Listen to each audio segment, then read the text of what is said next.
నమస్తే, welcome to VPR economics. మనం ఆర్బీఐకి సంబంధించినటువంటి క్లాసులను డిస్కస్ చేస్తూ ఉన్నాం. ఆర్బీఐ యొక్క ద్రవ్య విధానంలో భాగంగా ఆర్బీఐ అనేది పరిమాణాత్మక పద్ధతుల ద్వారా అదేవిధంగా గుణాత్మక పద్ధతుల ద్వారా ఈ ద్రవ్య విధానాన్ని నిర్వహిస్తుందని చెప్పుకుంటూ ఉన్నాం. మీరందరూ కూడా చూసే వాళ్ళందరూ కూడా వీడియో చూసేటప్పుడు ఒక లైక్ అనేది చేయండి. ఎంతమంది చూస్తే అంతమంది, ఒకరు చూస్తే ఒకరు, ఇద్దరు చూస్తే ఇద్దరు. ఎక్కువ మంది చూడకపోయినా మనకు వచ్చిన నష్టమే లేదులే, కానీ చూసే వాళ్ళకి కనీసం లైక్ చేయండి. మీరు ఎంతమంది లైక్ చేస్తే ఇది అంతమందికి చేరుతుంది.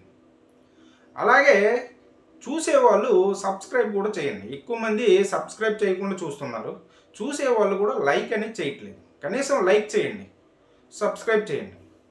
అయితే ఈ ఆర్బీఐ యొక్క ఈ ద్రవ్య విధానంలో భాగంగా మనకి ఈ పరిమాణాత్మక పద్ధతుల్లో భాగంగా మనం బ్యాంక్ రేట్ అని, ఓపెన్ మార్కెట్ ఆపరేషన్స్ అని, అదేవిధంగా రెపో రేట్ అని, రివర్స్ రెపో రేట్ అని, సిఆర్ఆర్ అనేవి చెప్పుకున్నాం. ఈ వీడియోలో ఎస్ఎల్ఆర్ గురించి చెప్తాం. అదేవిధంగా సిఆర్ఆర్కి ఎస్ఎల్ఆర్కి మధ్య ఉన్నటువంటి తేడాలు ఏమిటి అనేటువంటి అంశాలని ఈ వీడియోలో డిస్కస్ చేద్దాం. ఎస్ఎల్ఆర్ స్టాట్యూటరీ లిక్విడిటీ రేషియో, చట్టబద్ధ ద్రవ్యత్వ నిష్పత్తి. చట్టబద్ధ ద్రవ్యత్వ నిష్పత్తి.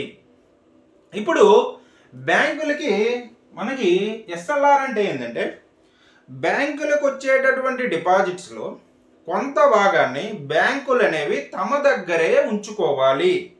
అది ఏ రూపంలో? క్యాష్ రూపంలో అయినా ఉంచుకోవచ్చు, గోల్డ్ రూపంలో అయినా ఉంచుకోవచ్చు, గవర్నమెంట్ సెక్యూరిటీస్ రూపంలో ఉంచుకోవచ్చు. ఎందుకోసం అంటే, ఇప్పుడు నీ దగ్గర ఖాతాదారుడు ఒకటి డిపాజిట్ చేసాడంటే వాడు అవసరానికి మరలా ఎప్పుడైనా దాన్ని విత్డ్రా చేయొచ్చు. సో అటువంటి అవసరాలని, మినిమం నీడ్స్ని నువ్వు రీచ్ కావడం కోసమని ఖచ్చితంగా నువ్వు ఎస్ఎల్ఆర్ రూపంలో మెయింటైన్ చేయాలి.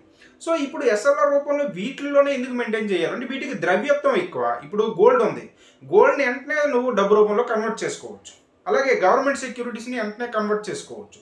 లేదు నీ దగ్గర క్యాషే ఉంచుకున్నావు అనుకో, అది ఇంకా మంచిది. ఇలా నీకు వీటికి ద్రవ్యత్వం ఎక్కువ ఉంది. అందుకోసమని నువ్వు ఆర్బీఐ సూచించినటువంటి పద్ధతుల్లోనే వాటిల్లోనే నువ్వు డబ్బుని దాచుకుని ఉంచాలి.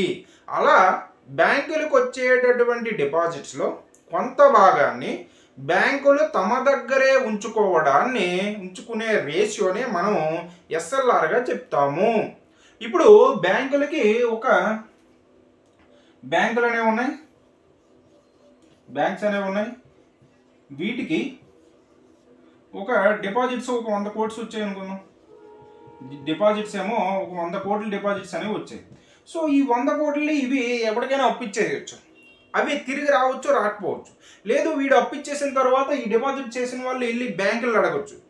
సరే బాబు నాకు డబ్బులు అవసరమైంది, నేను విత్డ్రా చేసుకుని నేను వెళ్ళాడు అనుకో. అప్పుడు ఈ బ్యాంక్ దగ్గర నా దగ్గర డబ్బులు ఇప్పుడు లేవు, వేరే వాడికి ఎవరికో ఇచ్చాను, నువ్వు తర్వాత అన్నాడు అనుకో, బ్యాంకుల పైన నమ్మకం అనేది పోతుంది. ఎవడు కూడా బ్యాంకులు పోయి వెళ్ళడు. సో బ్యాంకింగ్ సిస్టమే కొలాప్స్ అయిపోతుంది, ఆర్థిక వ్యవస్థ కొలాప్స్ అయిపోతుంది. అందుకోసమని నువ్వు ఇటువంటి మినిమం నీడ్స్ని మెయింటైన్ చేసుకోవాలి. ఇప్పుడు ఎస్ఎల్ఆర్ రూపంలో కొంత నీ దగ్గర పెట్టుకోరా బాబు. ఇలాంటి అవసరాలు తీర్చడం కోసం డిపాజిట్ దారుల యొక్క కనీస అవసరాలు తీర్చాలి కాబట్టి కొంత నీ దగ్గరే పెట్టుకో. ఇప్పుడు డిపాజిట్స్ 100 కోట్లు చేస్తే 100 కోట్లు ఒకేసారి ఎవడు వచ్చి విత్డ్రా చేసుకోడు కదా. ఎవరికి ఎప్పుడు అవసరమైతే అప్పుడు చేసుకుంటాడు. అవసరమైనడు తీసుకుంటాడు, అవసరం లేనివాడు అందులోనే ఉంటాయి కదా. సో ఇలాంటి అవసరాలు తీరడం కోసం ఆర్బీఐ అనేది బ్యాంకులకు ఏం చెప్తుందంటే, మీకు వచ్చినటువంటి డిపాజిట్స్లో కొంత భాగాన్ని ఎస్ఎల్ఆర్ రూపంలో, అంటే స్టాట్యూటరీ లిక్విడిటీ రూపం రేషియోలో, అంటే చట్టబద్ధ ద్రవ్యత్వ నిష్పత్తి, అంటే ఈ రేషియోని నువ్వు ఖచ్చితంగా మెయింటైన్ చేయాలి. అలా ఆర్బీఐ అనేది వీటికి సూచిస్తుంది.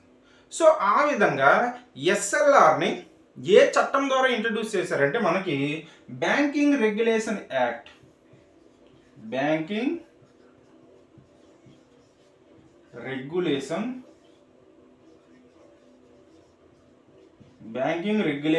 యాక్ట్ 1949.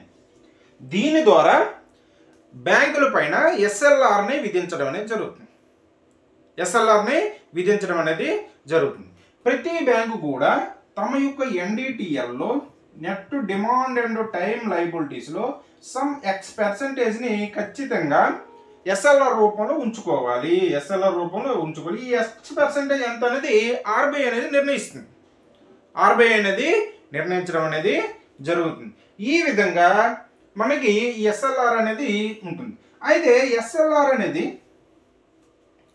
ఐఎస్టీగా మనకి తర్వాత 1949లో ఈ బ్యాంకింగ్ రెగ్యులేషన్ యాక్ట్ ద్వారా ఎస్ఎల్ఆర్ని విధిస్తున్నారు. తర్వాత మనకి 1962లో ఆర్బీఐ యాక్ట్ని సవరించారని చెప్పుకున్నాం. 1962లో ఆర్బీఐ యాక్ట్ 1934ని సవరించడం అనేది జరిగింది. సో సవరించినటువంటి ఈ ఆర్బీఐ యాక్ట్ 1962 ద్వారా ఎస్ఎల్ఆర్ యొక్క మినిమం ఎంత, మ్యాక్సిమం ఎంత అనేది డిసైడ్ చేశారు. అప్పుడు స్టార్టింగ్లో ఈ 62లో సవరణ చేసిన తర్వాత ఎస్ఎల్ఆర్ అనేది కనిష్టంగా మనకి 25% ఉండాలని, గరిష్టంగా 40% ఉండాలని పేర్కొనడం అనేది జరిగింది. కనిష్టంగా 20% ఉండాలని, గరిష్టంగా 40% ఉండాలని పేర్కొంటారు. ఆ విధంగా అది మెయింటైన్ అవుతూ వచ్చింది.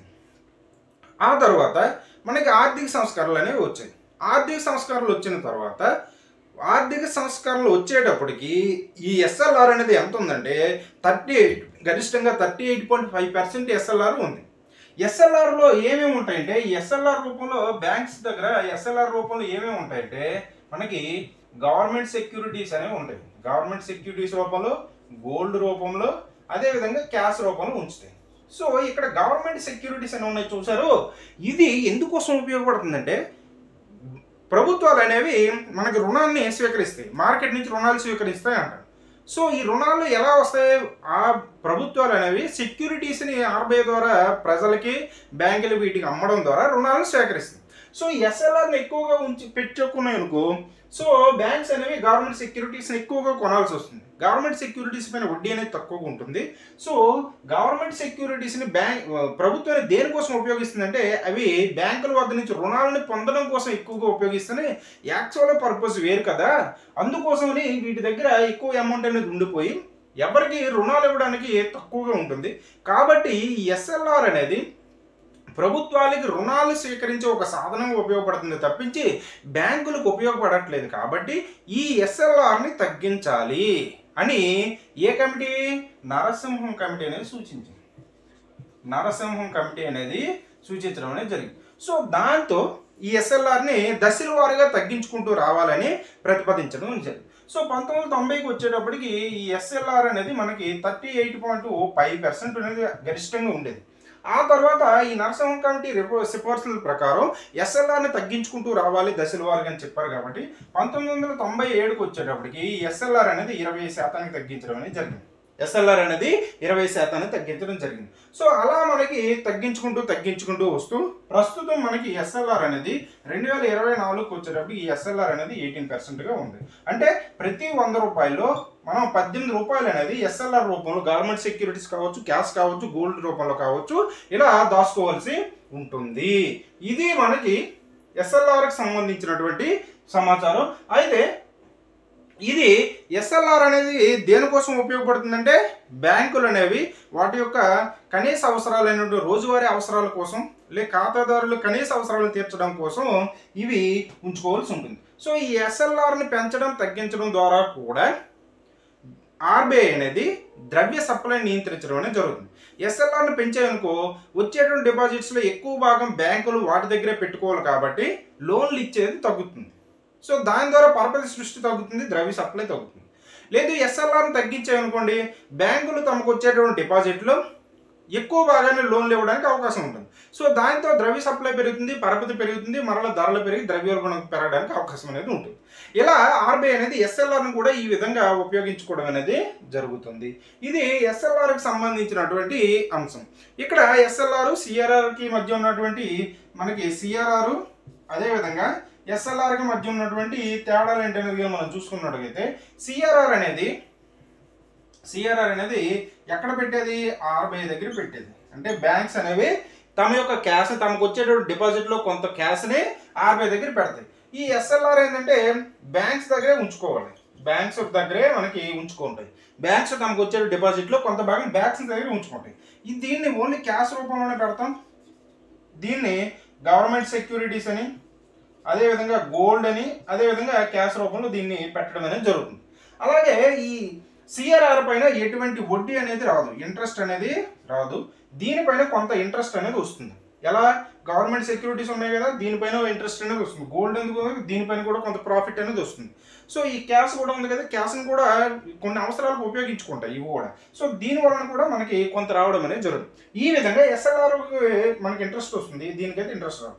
సిఆర్ఆర్ని ప్రధానంగా ఆర్బీఐ దేనికోసం అంటే మనకి మనీ సప్లైని కంట్రోల్ చేయడం కోసం దీన్ని ఉపయోగిస్తుంది. దీన్ని దేనికోసం అంటే బ్యాంకులు తమ యొక్క మినిమం నీడ్స్ని రీచ్ అవ్వడం కోసం, ఖాతాదారులకి అవసరమైనటువంటి సౌకర్యాల కల్పన కోసం ప్రధానంగా దీన్ని ఉపయోగిస్తుంది. కాకపోతే రెండింటిని కూడా ద్రవ్య సప్లైని నియంత్రించడం కోసం ఉపయోగిస్తుంది. ప్రధానమైన ధ్యేయం అయితే ఈ బ్యాంకులు తమ యొక్క ఖాతాదారుల కనీస అవసరాలు తీర్చడం కోసం వారి దగ్గర కొంత నిధులు అనేది ఉంచుకోవాలి. కాబట్టి ఈ ఎస్ఎల్ఆర్ని మెయింటైన్ చేయాల్సి ఉంటుంది. సిఆర్ఆర్ని అయితే ఆర్బీఐ అనేది ఖచ్చితంగా ద్రవ్య సప్లైని మెయింటైన్ చేయడం కోసమే, అంటే స్థిరత్వానికి కోసమే ఈ సిఆర్ఆర్ని మెయింటైన్ చేస్తుంది. ఇది ఎస్ఎల్ఆర్ సిఆర్ఆర్కి సంబంధించిన అంశం. మనకి ప్రస్తుతం సిఆర్ఆర్ ఏమో 4.5% ఉంది, ఎస్ఎల్ఆర్ ఏమో 18% అనేది ఉంది. ఇది సిఆర్ఆర్ ఎస్ఎల్ఆర్కి సంబంధించినటువంటి అంశాలు. ఇది మనం ఈ వీడియోలో చెప్పుకున్నటువంటి అంశం. ఈ వీడియో కానీ మీకు నచ్చినట్టయితే లైక్ చేయండి, షేర్ చేయండి, సబ్స్క్రైబ్ చేయండి. Thank you.